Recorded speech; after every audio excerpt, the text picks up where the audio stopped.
नमस्कार मित्रों। तो आप अभी फिलहाल ओरिजिनल रफ डायमंड देख रहे हैं। ये जो सारे के सारे स्टोन्स है वो रॉ मटेरियल है। अभी ये रॉ मटेरियल है ना, उस पे काफ़ी सारी प्रोसेस होने के बाद ये हमें पॉलिश मिलता है। अभी इस वीडियो में हम देखेंगे इस पे पॉलिश कैसे बनता है। अभी आप देख रहे हैं यहाँ पे कुछ रिजेक्शन के डायमंड है, कुछ डायमंड्स ऐसे हैं जिसे हम डायरेक्टली मैन्युफैक्चरिंग कर सकते हैं, कुछ डायमंड ऐसे हैं जिस पे बाहर पाने की प्रोसेस करके उस पे से हम क्राफ्ट निकालते हैं, और दूसरे कुछ ऐसे भी है जो डायरेक्टली मेकेबल है। यहाँ पे आप देख रहे हैं यहाँ पे ग्रीन शेड बीज भी डायमंड है, और ये सारे के सारे डायमंड्स है वो वाइट डायमंड है। यहाँ भी आप देख सकते हैं ये सारे के सारे डायमंड्स है वो किलवास एंड क्यूब्स दोनों का मिक्सचर है।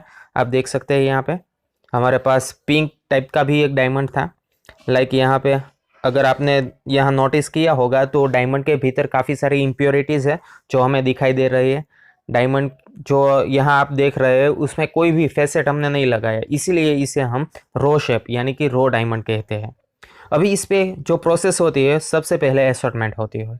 अभी डायमंड है उसमें हमने भाई भिन्न भिन्न प्रकार की प्रोसेस की, उसके बाद हम उसका एसॉर्टमेंट करते हैं, या फिर डायमंड जब परचेस करते हैं ना तब भी उसका एसॉर्टमेंट करते हैं। यानी कि जो डायमंड में एसॉर्टमेंट का मूल्य है वो सबसे ज़्यादा रहता है। यहाँ पे आप देख सकते हैं ये जो स्टोन्स है उसका हमने एसॉर्टमेंट कर दिया है। लेकिन जो आपने अभी वीडियोस में देखा कि जो रफ स्टोन थे काफ़ी बड़े थे, वो सारे स्टोन थे ना वो ओरिजिनल फॉर्म में थे। अभी इसमें हमने कटिंग आउट करके इसमें क्राफ्ट या मार्किंग की सारी प्रोसेस करके हमने ऐसे एसॉर्टमेंट नंबर कर दिए हैं। यहाँ पे मेकेबल का है, भारपाना का है, देखने के चपके की डायमंड्स है। कुछ डायमंड्स ऐसे हैं जिसे हम डायरेक्टली अगर मैन्युफैक्चरिंग करना चाहे ना तो डायरेक्टली मैन्युफैक्चरिंग कर सकते हैं। कुछ डायमंड्स ऐसे हैं जिसे हमें रिकट करना है। अभी ये रिकट है वो हमें मैनुअल मार्किंग करके करना है।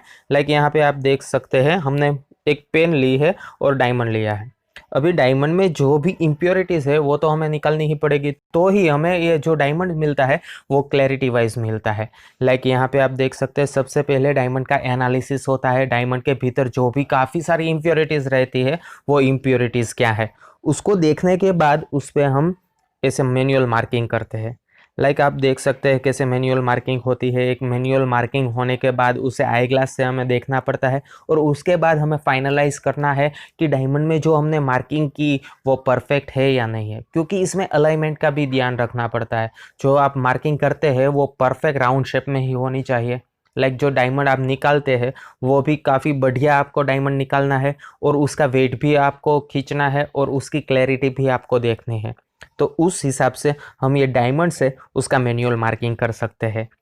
यहाँ पे अभी हम मैनुअल मार्किंग कर रहे हैं, उसके बाद मैं आपको दिखाऊंगा कि ये मैनुअल मार्किंग है वो मैंने कैसे की है, और जो स्टोन है उस पर जो मार्किंग की है वो कैसे दिखाई दे रही है। अभी तो आप देख रहे हैं हम कैसे पेन से इसका मार्किंग करते हैं, और मार्किंग होने के बाद ऐसे डायमंड्स हमें दिखाई दे रहे हैं।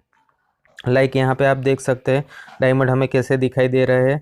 यहाँ पे हमने सारी की सारी मार्किंग की, जो इम्प्योरिटीज़ है वो वन साइड ले ली है, और डायमंड अच्छा क्लैरिटी वाइज मिले वैसा हमने दूसरी साइड ले लिया है। यहाँ पे आप सब देख सकते हैं डायमंड है उसमें हमने मैनुअल मार्किंग कैसे की है। जो मैनुअल मार्किंग है वो भी सीखना एक स्किल है। कोई भी बंदा है उसे मैनुअल मार्किंग सीखना है तो उसको प्रैक्टिस करनी पड़ेगी, क्योंकि प्रैक्टिस मैक्स मैन परफेक्ट। आपने सुना होगा कि कोई भी चीज़ आप सीखना चाहे तो उसकी प्रैक्टिस आपको होनी चाहिए। अभी ये डायमंड तो बहुत छोटे हो और उसमें आपको मैनुअल मार्किंग सीखनी है, तो उस पर आपको स्किल डेवलप करनी पड़ेगी। जो आपकी मार्किंग है वो स्ट्रेट होनी चाहिए एकदम। जो मार्किंग आप यहाँ पे देख रहे हैं वो किसी जो हमारा हेयर आता है उतनी पतली है, यहाँ पे आप मार्किंग देख सकते हैं, वैसी मार्किंग हमें आनी चाहिए, और उसके बाद ही हम डायमंड का कटिंग आउट कर सकते हैं। ये मार्किंग की है वो कैसे की है वो हम एक बार फिर से देख लेते हैं। कि कोई भी डायमंड्स है उसे हमें देखना है। देखने के बाद डायमंड में हमें एनालिसिस करना है कि भैया ये परफेक्टली डायमंड हम कट करने के बाद इस पे मार्किंग करने के बाद हमें डायमंड प्रॉपरली मिलेगा या नहीं मिलेगा। तो ये सारी की सारी चीज़ हमें देखनी पड़ेगी। यहाँ पे आप देख सकते हैं कि हमारी जो पास स्टोन है वो आप देख सकते हैं कैसे एनालिसिस करते हैं। एनालिसिस करने के बाद हम उसमें इम्प्योरिटीज़ फाइंड आउट करते हैं। इम्प्योरिटीज़ फाइंड आउट करने के बाद डायमंड का प्लानिंग है वो हम माइंडली विचारते हैं। अभी माइंडली थिंकिंग करने के बाद हमें ऐसा मालूम लगा कि भैया डायमंड के भीतर इम्प्योरिटीज़ है, लेकिन उसमें हम साइन कैसे लगाए। जो बेटर प्लानिंग आएगा हमारे माइंड से आएगा, वैसा हम प्लानिंग ले, और उसके बाद प्लानिंग लेने के बाद ही हम डायमंड फाइनलाइज कर सकते हैं। तो ये बात हो गई डायमंड फाइनलाइज करने की कि डायमंड फाइनलाइज कैसे होता है। उसके बाद हम क्या करेंगे, उसके बाद कोई भी डायमंड से उसका हम 4P करेंगे। अभी 4P क्या आता है, डायमंड के भीतर 4 प्रोसेस आती है। 4 प्रोसेस यानी कि सबसे पहले उसका टेबल कट होगा, उसके बाद उसका क्राउन होगा, उसके बाद उसका पेविलियन और गर्डल होगा। तो ये सारी की सारी प्रोसेस है वो 4PM प्रोसेस कहते हैं, जो टेक्नोलॉजी बेस्ड रहती है। डायमंड का जो प्रोडक्शन होता है वो भी technology based as well as man power का यूटिलाइज करने के बाद ही डायमंड हमें मिलते हैं। डायमंड जो पॉलिश होते हैं वो कैसे होते हैं वो भी हम देख सकते हैं कि डायमंड है तो उसमें हम फेसेट लगाते हैं। अभी ये फेसेट क्या आता है भैया, कि कोई भी डायमंड है वो हम घाट उसका क्रिएट करते हैं, कोई भी प्रोटोटाइप हम बना लेते हैं और उसके बाद उस पर फेसेट लगाने की जो प्रोसेस है वो हम स्टेप बाय स्टेप करते हैं। लेकिन ये जो प्रोसेस है वो भी हमें सीखनी है कैसे होती है। ये सारी की सारी चीज़ स्किल बेस आती है। लाइक ये सब आपको सीखना है तो इसमें आपको टाइम इन्वेस्ट करना होगा और उसके बाद आप इसमें काफ़ी सारा ढेर सारा आगे बढ़ सकते हो और अच्छा अच्छा नॉलेज भी पा सकते हैं। लेकिन वो डिपेंड करता है कि आपकी कैपेबिलिटी कैसी है, आपको नॉलेज कितना है और आप अपना नॉलेज का कैसे यूटिलाइजेशन करते हैं। कोई भी बंदा है डायमंड में आता है लाइक टेक्नोलॉजी बेस सीखता है और उसके बाद सरिन है तो वो तो उसकी फर्स्ट प्रायोरिटी होती है। कोई भी बंदा डायमंड के भीतर आता है और प्लानिंग सीखना है, अगर उसे पॉलिश में आगे बढ़ना है तो सबसे पहले उसका सरिन का नॉलेज होगा ना, तो वो बंदा कहीं भी अपना कार्य कर सकता है एज वेल एज उसको नॉलेज है वो इनफ प्रमाण में होगा। लाइक सरिन है वो फर्स्ट स्टेप है। कोई भी डायमंड पॉलिश डायमंड आप कैसे बिठाते हैं वो आपको नॉलेज लेना है। तो सबसे पहले क्या आता है भैया, सरिन मशीन आता है। उसमें प्लानिंग कैसे होता है तो भैया कौन सिखाता है, सरिन मशीन ही हमें सिखाता है। डायमंड के भीतर जैसे प्लानिंग होता है वो प्लानिंग कैसे होता है, डायमंड है उसमें सबसे ज़्यादा हमें वेट गेन करना है तो वो वेट हम कैसे गेन कर सकते हैं। भैया हमारे पास सरिन मशीन होगा, उसमें हम बैठक लगाएंगे और उसके बाद उसमें पॉलिश का ऑप्शन है वो हम सेट करेंगे। उसके बाद ही डायमंड उसमें सबसे ज़्यादा वेट वाला मिलेगा ना, वो सरिन मशीन बिठा के ही देगा। कोई भी बंदा है वो अपने हिसाब से डायमंड का मैन्युफैक्चरिंग करता है और दूसरा बंदा है जो टेक्नोलॉजी बेस्ड जो सरिन मशीन है उसके बेस से अपना जो डायमंड का मैन्युफैक्चरिंग यूनिट है वो चला रहा है।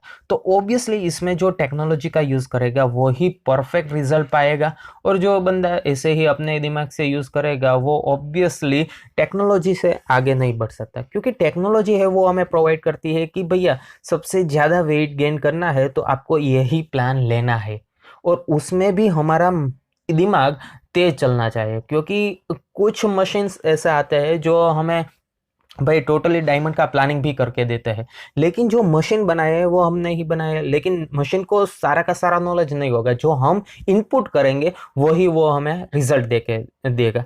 इसीलिए जो हमारा दिमाग भी उससे तेज है उससे हिसाब से कार्य करता है तो ऑब्वियसली हमारा माइंड और कंप्यूटर जो टेक्नोलॉजी है बोथ का कॉम्बिनेशन करके भी हम अच्छा मुनाफा कमा सकते हैं। लेकिन वो डिपेंड करता है कि आपकी स्किल कैसी है, आपको नॉलेज कितना है। जो आपका नॉलेज और स्किल दोनों की दोनों बढ़िया है तो ऑब्वियसली आप डायमंड फील्ड में आगे बढ़ सकते हैं। लाइक डायमंड का जो भी प्लानिंग होता है वो कैसे होता है, उसके बाद उसका जो मैन्युफैक्चरिंग होता है वो कैसे होता है, ये सारे के सारे नॉलेज हमें स्टेप बाय स्टेप मिलती रहेगी। तो इसीलिए आपको डायमंड के रिलेटेड सारा का सारा नॉलेज चाहिए तो आप इस चैनल को सब्सक्राइब कीजिए, अपने फ्रेंड्स के साथ सबसे ज़्यादा से ज़्यादा शेयर भी कीजिए और अगर आपको ये वीडियो पसंद आया तो इसे लाइक भी कर दीजिए।